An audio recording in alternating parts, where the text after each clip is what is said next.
Hello friends, আমি কিসমত। তোমরা দেখছো কিসমত ওয়াইটি ইউটিউব চ্যানেল। তো স্পোর্টস কাউন্সিলিং এ যে সমস্ত স্টুডেন্ট অ্যাপ্লাই করবে ভাবছো এবং যারা অলরেডি অ্যাডমিশন নিয়ে নিয়েছো, সেই সমস্ত স্টুডেন্টদের একটা আপডেট আমি বলে দিচ্ছি যে স্পোর্টস কাউন্সিলিংটি কি এবং তোমরা কিভাবে পার্টিসিপেট করবে। তোমাদের যে কোশ্চেনগুলি রয়েছে সেই কোশ্চেন আজ কিউএনএ ভিডিও যেটি বলা হয়ে থাকে সেটা আমি তোমাদেরকে বলছি। তো সমস্ত প্রশ্নের আমি উত্তর আজ এই ভিডিওর মাধ্যমে দিয়ে দেবো, তো ভিডিওটি স্কিপ না করে সম্পূর্ণ দেখবে।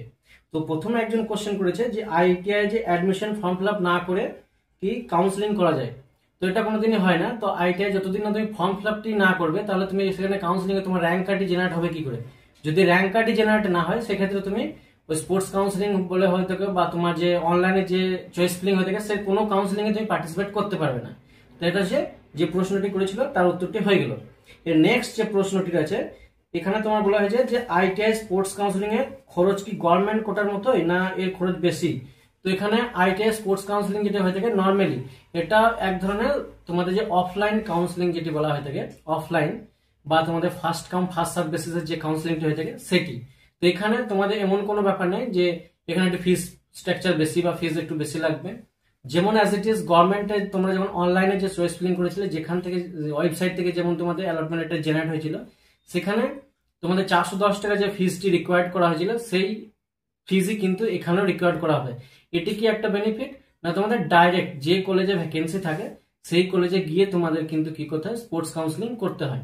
এটি তোমাদের ফার্স্ট কাম ফার্স্ট সার্ভ বেসিসে হয়ে থাকে, এটি লাস্টে হয়ে থাকে।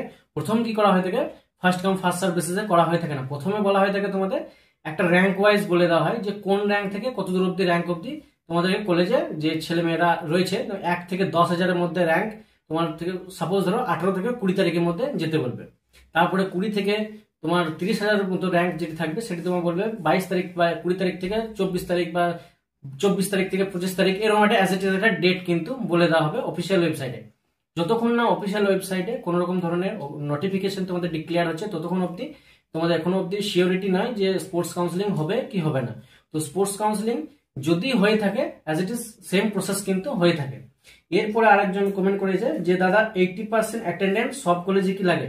তো ওখানে 80% কলেজ কর্তৃপক্ষ এটা বলে থাকে যে তোমার 80% 90% তোমার অ্যাটেন্ডেন্স থাকতে হবে, 75% অ্যাটেন্ডেন্স থাকতে হবে। তো এই নয় যে তোমাকে 80%ই কলেজ যেতে হবে, কিন্তু কি হয় কলেজ গেলে কি হয় শিখতে পারবে। সেক্ষেত্রে তোমার যে পরবর্তীকালে যে ইন ফিউচার যে সমস্ত কোম্পানিতে হোক বা কোনো গভর্নমেন্ট সেক্টরে হোক বা কোনো কম্পিটিটিভ এক্সামে হোক, সেক্ষেত্রে কি হয়ে থাকে না, কলেজ গেলে এটা একটা এমন ধরনের মানে বিষয় যেখানে তোমার ট্রেড প্র্যাকটিক্যালটা একটু বেশি হয়ে থাকে। তো ট্রেড প্র্যাকটিক্যালে যে যত বেশি শিখবে, যে যত বেশি নলেজ গেইন করবে, সেক্ষেত্রে তার যে ইন ফিউচার যে সমস্ত হায়ার স্টাডি বলো, যেমন ডিপ্লোমা বিটেক, এই সমস্ত স্টাডিগুলো করার সময় কি হয়ে থাকে না, তার একটু সুবিধা হয়ে থাকে, অ্যাডভান্টেজ থাকে। তো এক্ষেত্রে বেশি কলেজ গেলে 80% 70% যে যত বেশি কলেজে তার তো একটা অ্যাডভান্টেজ কিন্তু এখানে রয়ে থাকে। এবং কলেজে না গেলে একটু কি হয়ে থাকে ডিসঅ্যাডভান্টেজ বলতে গেলে সে কিছু ল্যাক অফ এক্সপিরিয়েন্স, যেমন শিখতে পারে না কিছু, এই সমস্ত কিছু কারণ হয়ে থাকে। এরপরে স্পোর্টস কাউন্সিলিং এ কত টাকা লাগে, যেটা আমি আগেই বললাম। তোমাদের টাকা যেটা বলা হয়ে থাকে অনলাইনে যে ফিসটি তোমাদের রিকোয়ার্ড করা হয়েছিল অ্যাডমিশনের সময় 410 টাকা, সেম 410 টাকায় কিন্তু ফিস কিন্তু না হয়ে থাকে। আরেকজন কমেন্ট করেছে যে থার্ড ফেজে অ্যালটমেন্টে তোমাদের নাম চলে এসেছে, সে কি তোমার যে স্পোর্টস কাউন্সিলিংটি যখন হবে সেখানে থেকে পার্টিসিপেট করতে পারবে। তো তোমাদের থার্ড ফেজ হোক বা সেকেন্ড ফেজ হোক বা ফার্স্ট ফেজ হোক, যে অ্যালটমেন্টটি জেনারেট হয়েছে বা পাবলিশ হয়েছে বা যে সমস্ত ক্যান্ডিডেট তোমরা চান্স পেয়েছো অলরেডি, সেই সমস্ত ক্যান্ডিডেট কি হয়ে থাকে স্পোর্টস কাউন্সিলিং এক ধরনের তোমার অটো আপগ্রেশন বলতে পারো, বা যদি কেউ কলেজ চেঞ্জ করতে চায় যেটা আমি বলা অটো আপগ্রেশন, সেটা হয়ে থাকে। বা কোনো স্টুডেন্ট কাউন্সিলিং করতে পারে, যেমন সেকেন্ড যে তোমাদের অনলাইন চয়েস প্রিন্ট হলো, সেখানে কি হয়েছে না তোমাদের সার্ভার ইস্যুর কারণে অনেকজন কিন্তু কাউন্সিলিং করতে পারেনি। সেক্ষেত্রে কাউন্সিলিং না করার কারণে তোমাদের কি হয়েছে না অনেকজন সেখানে অর্থাৎ কি বাদ চলে গেছে, যে তোমাদের কলেজ কিন্তু তাকে দেওয়া হয়নি বা সেখানে অ্যালটেডটা সিট হয়নি।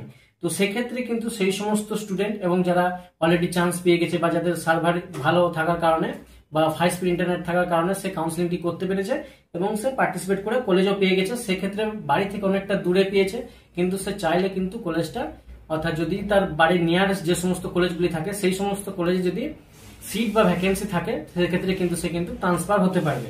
এটা একটা প্রসেস বলে দিলাম। এরপরে বলেছে স্যার আইএমসি কোটাতে ইলেকট্রিক্যাল পেয়েছি, বাট এটা কি ট্রেডটা কি ভালো। তো ইলেকট্রিক্যাল ট্রেডটি এখনকার মানে জেনারেশনে যেমন বলতে গেলে যেমন খুবই একটা ভালো ট্রেড ইলেকট্রিশিয়ান। ইন ফিউচার তোমাদের যে সমস্ত ইন্ডাস্ট্রি রয়েছে সেই সমস্ত ইন্ডাস্ট্রিতে তোমাদের ইলেকট্রনিক্স এবং ইলেকট্রিক্যাল এবং ইলেকট্রিশিয়ান যেটি রয়েছে সেটি কিন্তু খুবই একটা ভালো। ইলেকট্রিশিয়ান আইটিআই করলে কি হয় না, ডিপ্লোমার সময় তোমাদের ইলেকট্রিক্যাল ইঞ্জিনিয়ারে পড়ে এবং বিটেকের সময় কিন্তু ইলেকট্রিক্যাল ইঞ্জিনিয়ার। বেশিরভাগ জিনিস কিন্তু তোমাদের ইলেকট্রিক অটোমেশন এখনকার মানে এখনকার সময়ে কি হয়েছে না, প্রচুর পরিমাণে অটোমেশন হয়ে গেছে। যে সমস্ত ম্যানুয়াল যে সমস্ত মেশিন পত্রগুলো ছিল সেগুলো কিন্তু সব স্ক্র্যাপ করে দেওয়া হচ্ছে এখন কোম্পানিতে। বেশিরভাগ কিন্তু অ্যাডভান্স টেকনোলজি যেগুলো হয়ে থাকে সেগুলো সব অটোমেশনে চলছে। তো সেক্ষেত্রে ইলেকট্রিশিয়ান ট্রেডটি খুবই একটা ভালো ট্রেড। এরপর রয়েছে মেশিনিস্ট, পেয়েছি, এটা কি ভালো। তো মেশিনিস্ট ট্রেডটাও তোমাদের খুবই ভালো। তো মেশিনিস্ট ট্রেডটা কি হয়ে থাকে, বেসিক্যালি তোমাদের যে সমস্ত অপারেশন হয়ে থাকে, মেশিনিং হয়ে থাকে, সেই সমস্ত অপারেশন ব্যাপারে বা মেশিনিং অপারেটিং এর ব্যাপারে কিন্তু শেখানো হয়ে থাকে। তো এটা তোমাদের ইন্ডাস্ট্রিয়ালে যে সমস্ত কলেজগুলি রয়েছে সেগুলিতে যে সমস্ত মিলিং, তারপর তোমার লেথ, এই সমস্ত মেশিনই শেখানো হয়ে থাকে যেগুলি ম্যানুয়াল হয়ে থাকে। কিন্তু কোম্পানিতে ম্যানুয়ালের থেকে এখন তো সিএনসি, ভিএমসি এইসব মেশিন কিন্তু এখন এসে গেছে। তো এই ট্রেডটাও কিন্তু ভালো। স্পোর্টস কাউন্সিলিং এ বা যে সমস্ত থার্ড কাউন্সিলিং এ তোমরা যে সমস্ত চয়েস পেয়েছো, তোমরা চান্স পেয়েছো, সেই সমস্ত ট্রেডগুলি কিন্তু খুবই একটা ভালো। এবং তোমাদের আরেকজন কমেন্ট, স্পোর্টস কাউন্সিলিং কবে অর্থাৎ পাবলিশ হবে নোটিশ। তো এখনো অব্দি কোনো অফিসিয়াল ওয়েবসাইটে তোমাদের স্পোর্টস কাউন্সিলিং এর যে ডেটটি সেটা এখনো ডিক্লেয়ার করা হয়নি, খুব শীঘ্রই হবে। তো তোমাদের 16 সেপ্টেম্বর অব্দি কিন্তু যে থার্ড ফেজে অ্যালটমেন্ট লেটারটি রয়েছে সেই অ্যালটমেন্ট লেটারটি তোমাদের কি হয়েছে না, ডেট বলে দেওয়া হয়েছে, ডেড লাইন দেওয়া হয়েছে যে 16 সেপ্টেম্বরের মধ্যে কিন্তু অ্যাডমিশন নিতে হবে। না হলে কিন্তু যে সব ক্যান্ডিডেট চান্স পেয়েছো থার্ড অ্যালটমেন্টে বা অটো আপগ্রেশন করেও তোমরা সুযোগ পেয়েছো, সেই সমস্ত ক্যান্ডিডেট 16 সেপ্টেম্বরের মধ্যে কিন্তু যে প্রসেসটি রয়েছে সেই প্রসেসটি কমপ্লিট করতে হবে। যদি কেউ না করে থাকো সেক্ষেত্রে কিন্তু তোমাদের কি হবে না, তোমাদের সিটটি বাতিল করা হবে। তারপরে 16 তারিখে তোমাদের যে ডেড লাইনটা আছে 17 থেকে 18 তারিখের মধ্যে কিন্তু তোমাদের আশা করা যদি ভ্যাকেন্সি থাকে বা যদি সেরকম কিছু সিচুয়েশন আসে সেক্ষেত্রে তোমাদের স্পোর্টস কাউন্সিলিংটি কন্ডাক্ট করা হবে। তো এখানে অনলাইনে কবে আসবে, তো এখানে অনলাইন কাউন্সিলিং এ যেটি বললাম অনলাইনে এখনো অব্দি আসেনি, যখন আসবে তখন তোমরা পেয়ে যাবে। এবং তোমার আর স্পোর্টস কাউন্সিলিং কি গভর্নমেন্ট কোটা পাওয়া যাবে, আরেকজন কমেন্ট করেছে স্পোর্টস কাউন্সিলিং এ গভর্নমেন্ট কোটা পাওয়া যাবে। তো এখানে স্পোর্টস কাউন্সিলিংটি হয়ে থাকে শুধুমাত্র গভর্নমেন্ট কলেজগুলিতে জন্য এবং গভর্নমেন্ট কোটাতেই জন্য, এগুলি কোনো প্রাইভেট কলেজ কিন্তু এখানে ইনভলভ থাকে না, শুধুমাত্র তোমার গভর্নমেন্ট কলেজ থাকবে। হ্যাঁ, কখন থাকবে, অনলাইন কাউন্সিলিং যখন করবে তখন কিন্তু প্রাইভেট কলেজ ইনক্লুডেড থাকে। এবং তোমাদের যখন স্পোর্টস কাউন্সিলিং হয়ে থাকে সেটি কিন্তু কলেজ গিয়ে কিন্তু ডাইরেক্ট হয়ে থাকে। সেক্ষেত্রে যে কলেজে অর্থাৎ যে সিটটি থাকে সেই কলেজে গিয়ে তোমাকে বুক করতে হয়।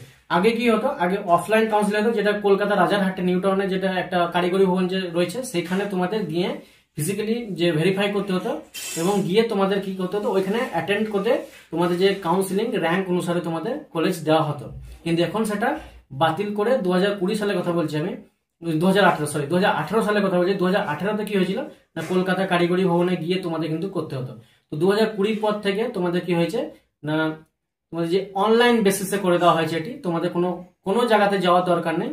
তোমাদের যে সমস্ত নিয়ারেস্ট যে সমস্ত কলেজগুলি রয়েছে বাড়ির আশেপাশে যে কলেজে সিট থাকবে সেই কলেজে গেলেই কিন্তু তোমাদের এটি হয়ে যাবে। তোমাদের ভিডিওটি যদি ভালো লাগে থাকে বা হেল্পফুল মনে হয়ে থাকে তাহলে ভিডিওটি অবশ্যই লাইক, কমেন্ট, শেয়ার করে দেবে। এবং আমাদের চ্যানেলে যদি নতুন দর্শক হয়ে থাকে চ্যানেলটিকে অবশ্যই সাবস্ক্রাইব করে দেবে। যখনই তোমাদের স্পোর্টস কাউন্সিলিং এর ব্যাপারে কোনো রকম ধরনের আপডেট আসবে সবার আগে সবার প্রথম আমাদের চ্যানেলে পেয়ে যাবে। এবং তোমাদের যে সমস্ত বন্ধুরা এখনো অবধি অ্যাপ্লাই করেনি, যে সমস্ত বন্ধুরা, সেই সমস্ত বন্ধুদেরকে ভিডিওটি শেয়ার করে দেবে। অ্যাপ্লাই করার জন্য আরেকবার সুযোগ দেওয়া হয়ে থাকে, সেক্ষেত্রে তোমাদের আমি জানিয়ে দেবো যে কখন তারিখে তোমাদের অ্যাপ্লাইটি হবে যদি হয়ে থাকে। আর তোমাদের স্পোর্টস কাউন্সিলিং এর যদি কারো কোনো ডাউট থাকে সেক্ষেত্রে কমেন্টে জানাবে। কে কোন ডিস্ট্রিক্ট থেকে ভিডিওটি দেখছো ভিডিওটি নিচে কমেন্ট বক্সে জানিয়ে দেবে। তো আজকে এই পর্যন্তই, ধন্যবাদ।